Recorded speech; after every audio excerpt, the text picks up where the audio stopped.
Hello, welcome to our neighborhood. I'm one of your two hosts. My name is DeForest. This is my other co-host, Hani.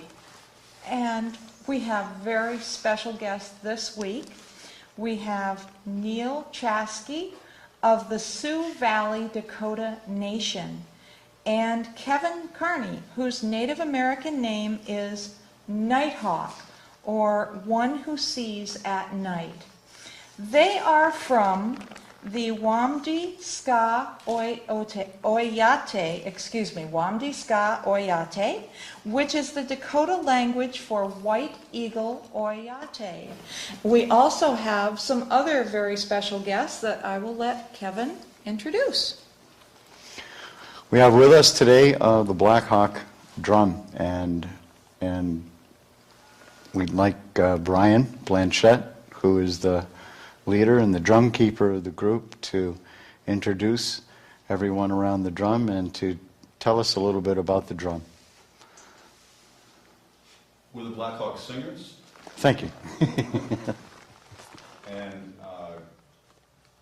we're doing something a little different on the in the community. We're writing songs in what was the original language in this area.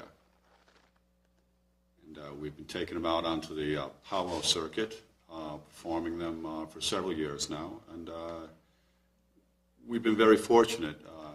They've been received well, and some of you were probably well aware that there is a renaissance in the culture, the native culture of the area that's been going on, and so it's been a very exciting time for us.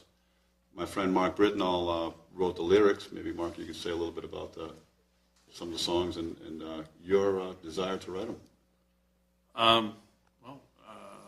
My uncle John, Running Deer, Nolka, he kind of wanted to hear songs written in the language, and so I said, all right, I'm going to try and do this. So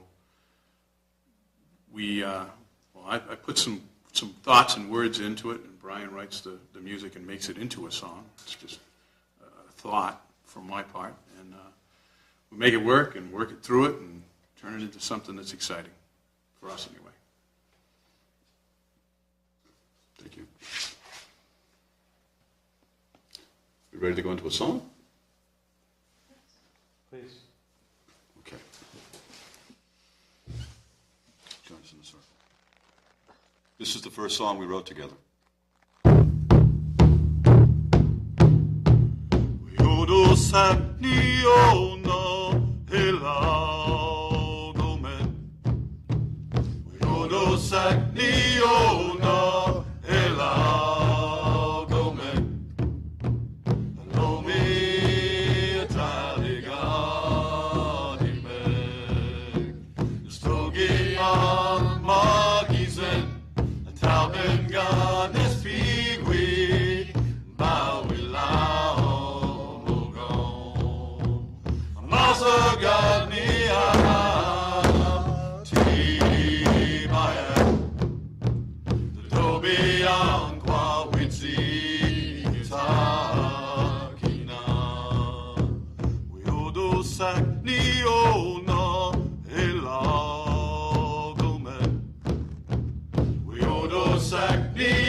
that was That was marvelous. wonderful. That was. Wonderful doesn't even begin to No, cover it it. Thank you.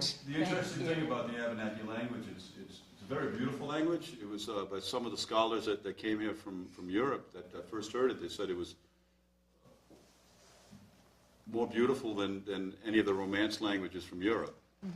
So to have the opportunity to put that to a melody is truly a gift. It really is. You know, just to be. I'm so thankful for being able to do what we're doing. And we're very thankful that you shared it with us. Thank you so Yes. much. Yes.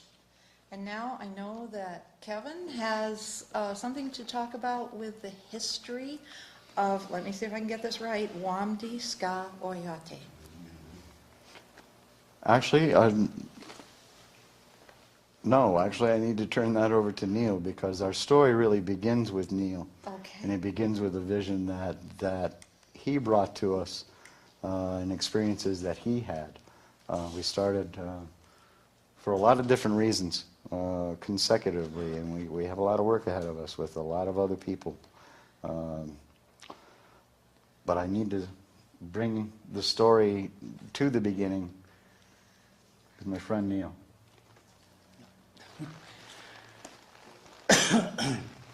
Alright, Wamdi Ska Oyate. The journey began 8 years ago. And I'm going to tell how it came to be and how it started 8 years ago for me.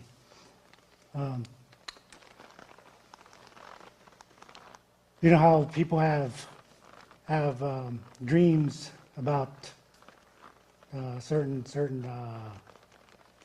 animals out there. Mine came in real life. It was up in Winnipeg, Manitoba, when I was living up there, and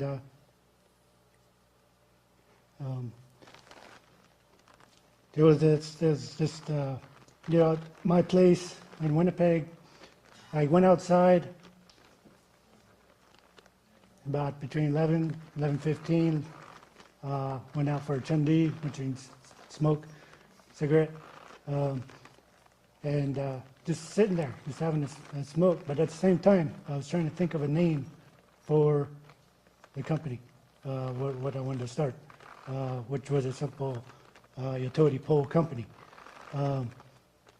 And I was just sitting there and having a smoke, chundi, and in the corner of my eye, I saw a big white bird, like something white, and there was a big pine tree in the back, and it flew, like it literally, you could hear the wings, and it went past me, but there was somebody there as well that saw it with me. And it landed on the big pine tree that was right in the backyard there. And this was right in the city of Winnipeg. And it landed. And literally the top of the tree went down. The top of the tree went down. And I looked at the other person that saw it, and she couldn't believe it. And we were both like, okay, did we just see that? And then, like about 4 or 5 seconds, it was gone. And so we just kind of stood there. We looked at each other, and we were like, okay, did that just happen? And the thing, well, basically, the Wamdi Ska came to me in real life. And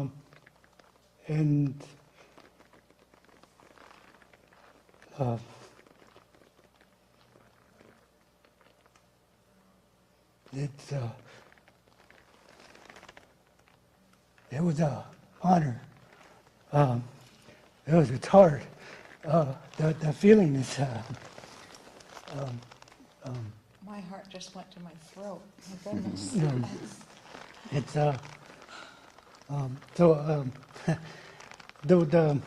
so we went. Me and the person I was with walked back inside the house, and um, her dad was there, and we were sitting there. We told him we couldn't believe it, so we told him, and I was like, we were just shocked. We were just amazed. We just couldn't believe it,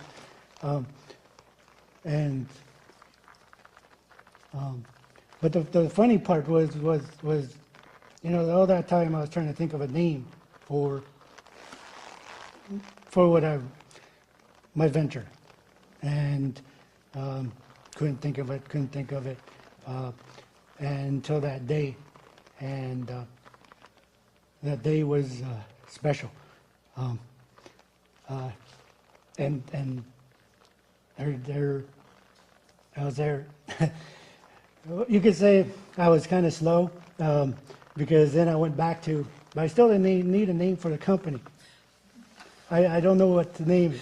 And her dad was sitting there. He looked at me. He says, "Okay, Neil, what did you just see? What did you just see out there?" And I said, "Okay, yeah." It took me a while until it snapped, until I just realized it, and there was the name, Wamdi Pascal.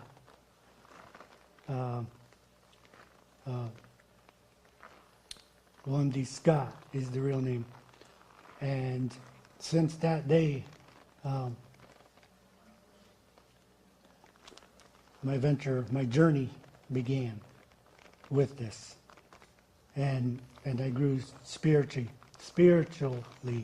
I went through a lot of learning. I went through a lot of finding who I am, and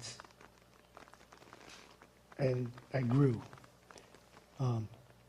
And they say the ego is strong. The ego is very strong, and each day I grow stronger. And each day, every minute, every hour, and I say, "Wait, ego yate wamdi ska shall succeed. It shall succeed." And since that day, I went through a lot of things. I went through, I gave up my home for somebody, of a good friend of mine. People did not understand that. And I gave up my furniture, everything, because he needed it more. Him and his family needed that more. And to all the people that entered my life through that journey, there's many, and I grew, I traveled, met a lot of people, and I grew. Could I interrupt you? Yes. Just when you were searching for a name for your company, and you had this visitation from something very, very special, did you know at that time that you were headed on a journey, or simply trying to start a company? Did that visitation touch off a spiritual journey of a bigger nature than what you first set out to do? Yes, it did. Because that was just looking at a very small company. Okay, So it just wasn't to just a start. bird that came in the backyard. This was something much, much greater. Right. That gave you something inside and touched a bigger journey for you. Correct. I mean, I didn't think that this was going to actually be worldwide, and this is how I pray. About everything that's happening around Mother Earth, all the destruction, all the chemicals out there that needs to disappear, basically what I'm saying. And at that time, during that whole journey, met wonderful people, positive people, you know, and it's just amazing. It was just it's amazing journey of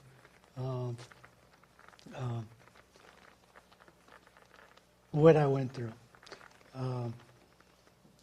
and And it's far from over. it's far from over. That's correct. And It's it still going. certainly has It's- brought many, many wonderful people to you, as well as your emanating your spiritual growth. It works both ways, doesn't it? Right. People Yeah. come to you and you give to them, and like we talked about earlier, when you throw a stone in the pond, the ripples in the water, you're the stone. Yeah. You have a bigger vision that grows bigger the more you travel in your journey. Right.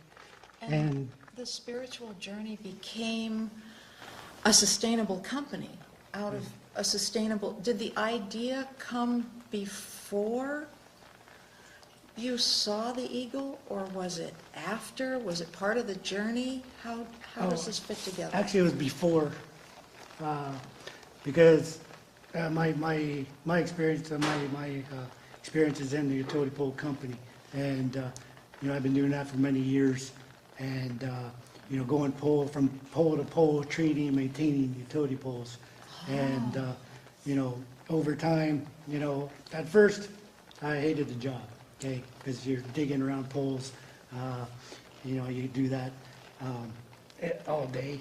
At first I hated it, but over time I fell in love with it. It was something that, you know, it's like life, you know. You don't quit on life. You don't quit on, you know, what you want to do in life. You don't want to, you know, so each pole that I dug is like a life, you know. I'm not going to quit on this, you know. I'm going to keep going on this and get this pole done, you know. And, you know, that's determination. Yes. You don't quit. And our audience, we have not introduced what your company actually does, so maybe we better fill them in on that. But someone brilliant once said, winning in the margins, and that's really what you did. You took what you were already doing and turned it into something absolutely wonderful. So if you could explain that to the audience. To provide a background for that, it should be noted that we're really kind of in our infancy. We do not have a company, per se. What we are doing is presenting a concept. Right now we're in the process of looking for funding. We've attracted a lot of attention. With Neil's vision and with his concept, when we first met, when he showed us what his idea was, it was expansive.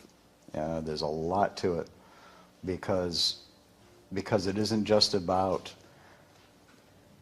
doing things that are sustainable. It isn't just about replacing poison. It's also about helping people who need jobs, helping our own communities, helping Native Americans who are in a perilous situation and being overlooked all the time. So when Neil first introduced himself to me and he told me what he wanted to do, it was like a light that went off. Not because of Neil, but because of his idea, because of his vision and what came to him. It showed a way of doing something in a full circle with full benefit to the people doing the work, the aftermath of the work, everything that he taught, you know, or he showed us with his plan fit into a lot of what people here have already been feeling, you know, about how do we help, how do we effectively do what we need to do as people and help each other, and not an easy one to answer, especially when we're not part of the communities that we want to help. You know, we have to think of all of these things and we'll, you know, walk in a real honorable way with this. So there are people that we have contacted across the nation and even throughout the world that are supporting what it is that we want to do. But we haven't actually begun the utility. We've done gads of research and we're still in development We have a good business partner in the utility pole business, James White, who isn't here with us today, that needs to be mentioned. And there are many people that we've been working collaboratively with in developing this plan. And even in looking at being in an encouragement sort of seat here, and getting other people to look at ways that they might also think of their own ways of doing things in a sustainable way, of bringing good jobs to people that need them, jobs that people don't have to feel poorly about, jobs that really serve an honorable purpose in protecting our Earth Mother and making a good living in a good way. And living with dignity. And living with dignity.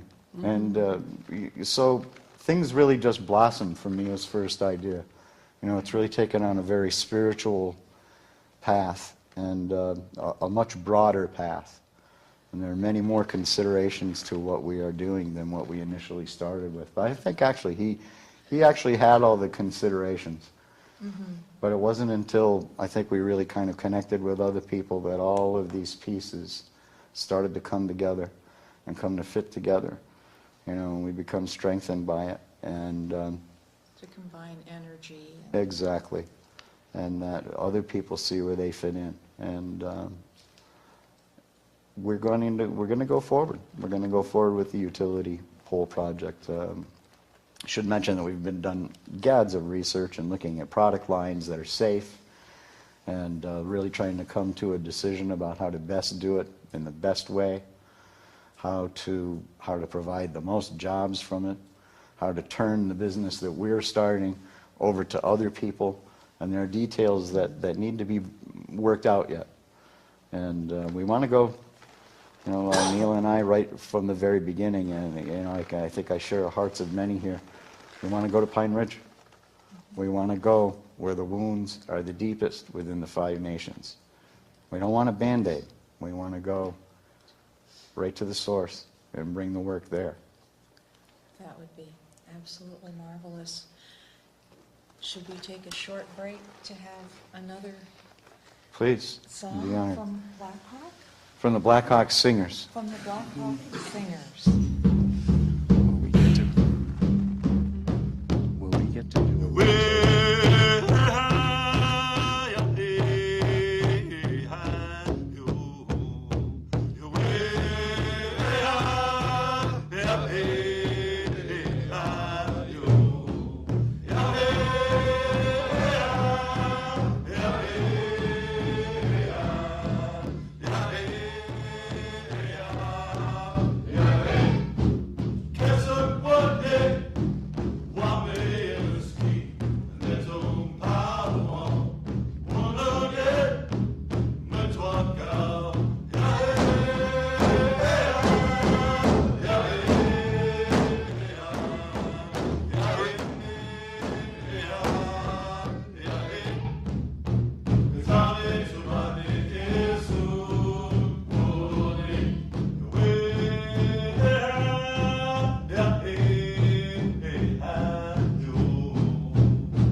Issaquah-mi means beautiful is the day. It's an expression that means beautiful is the day.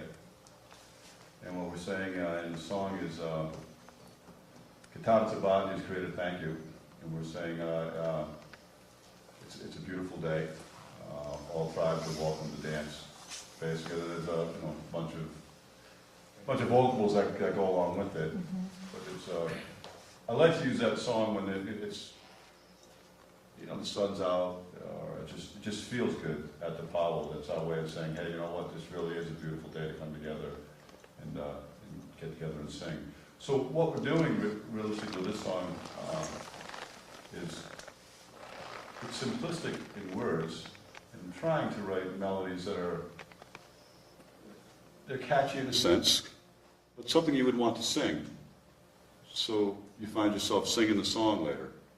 Yes. And you're singing the lyrics, so we're actually blowing life into a language, really, right?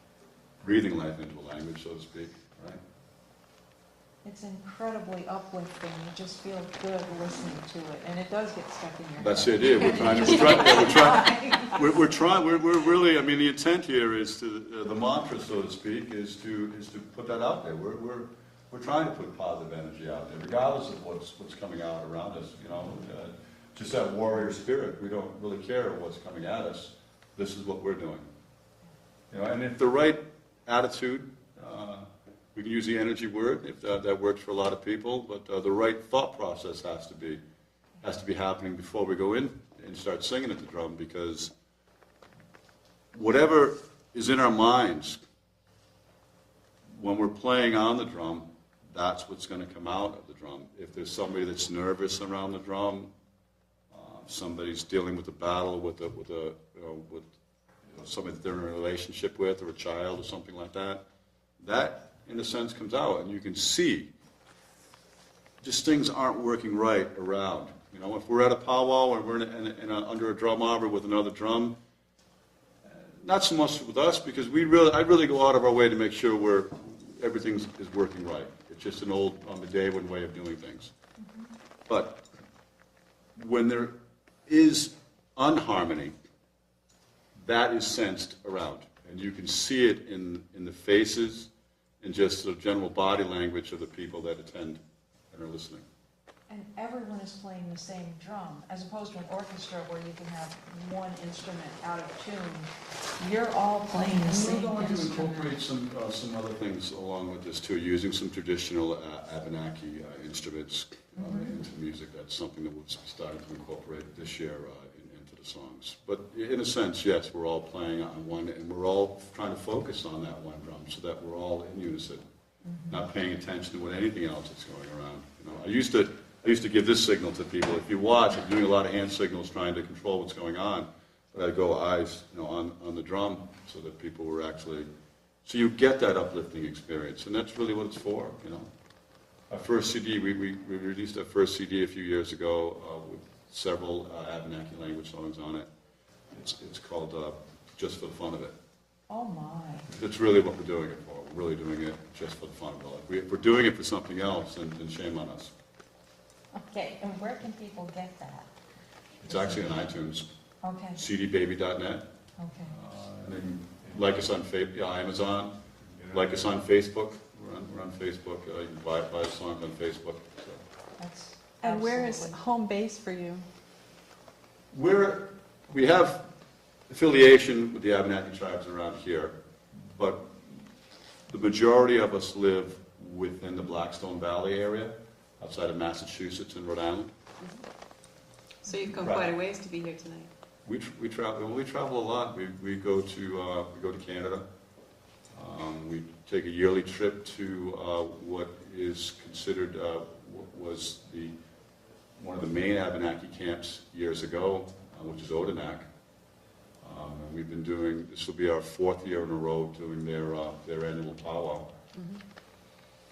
We've been to the other Abenaki reservation, Wolanak. We've been out to Listagush, which is the mouth of the, it's actually pronounced Listagush, but I believe it's listed as the Listagush River. It's that other main river that's south of the St. Lawrence. about a 12 to 14-hour ride to get out that way.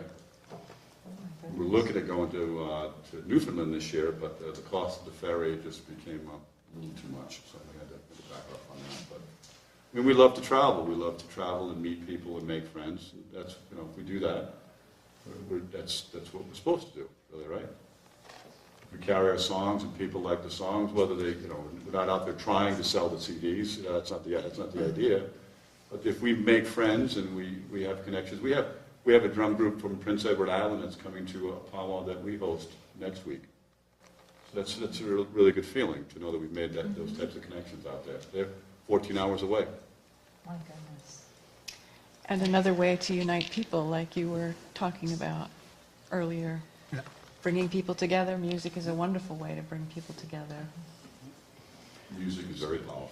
Yes, it is. Thing significant about the drum is that our cultures are very diverse. I think when people have image, especially people who don't know Native American people very well, there's a tendency to kind of group everybody in one package. And the truth of the matter is that we're all very different from each other. We're a diverse culture in many different ways. And to have them here today is quite an honor.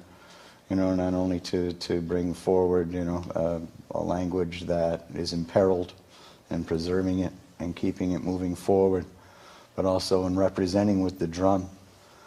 And, you know, one of the ties that binds all of the tribes is that this is representative of the Earth Mother's heartbeat.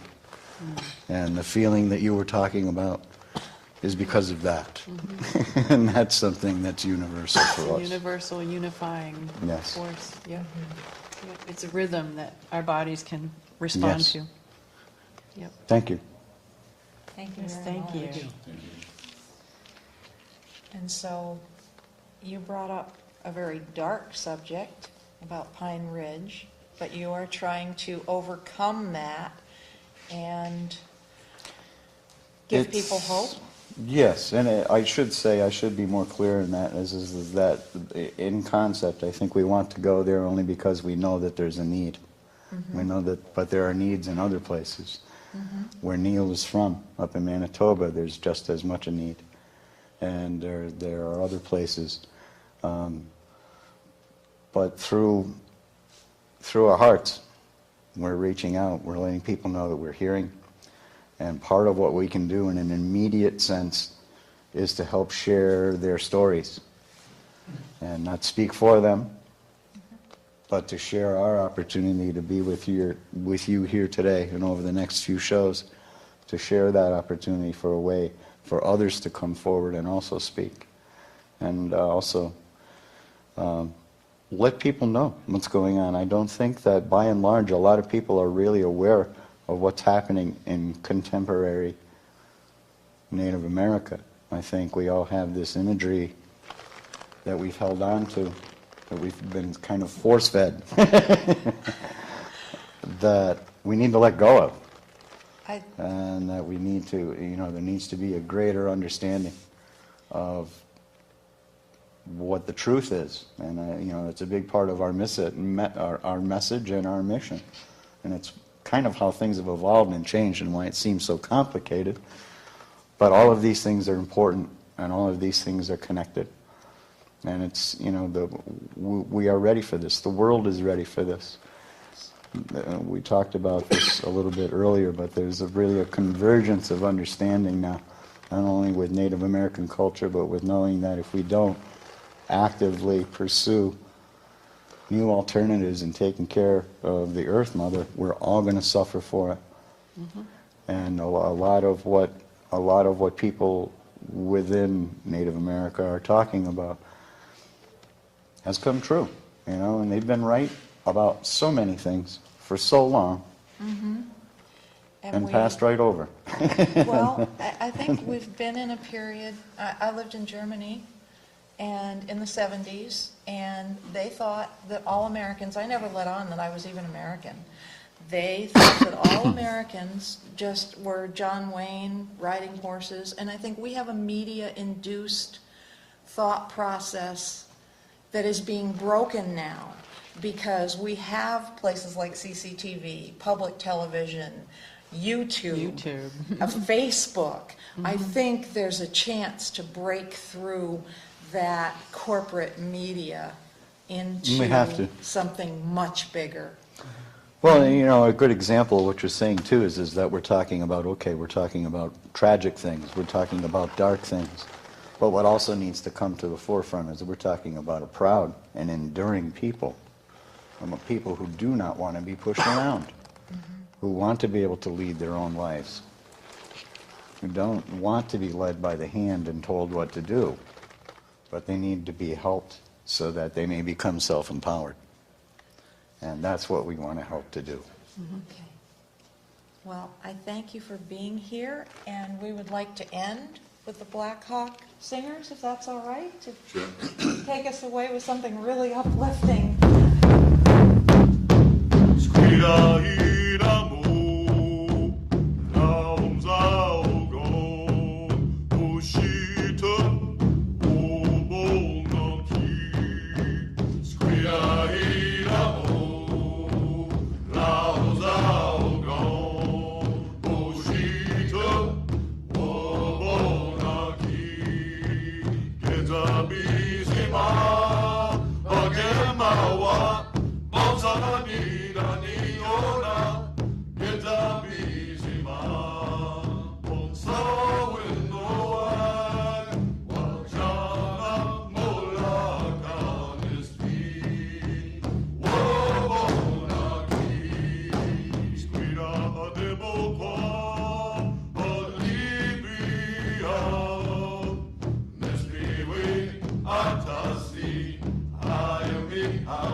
Thank you. That Thank was you wonderful. very much.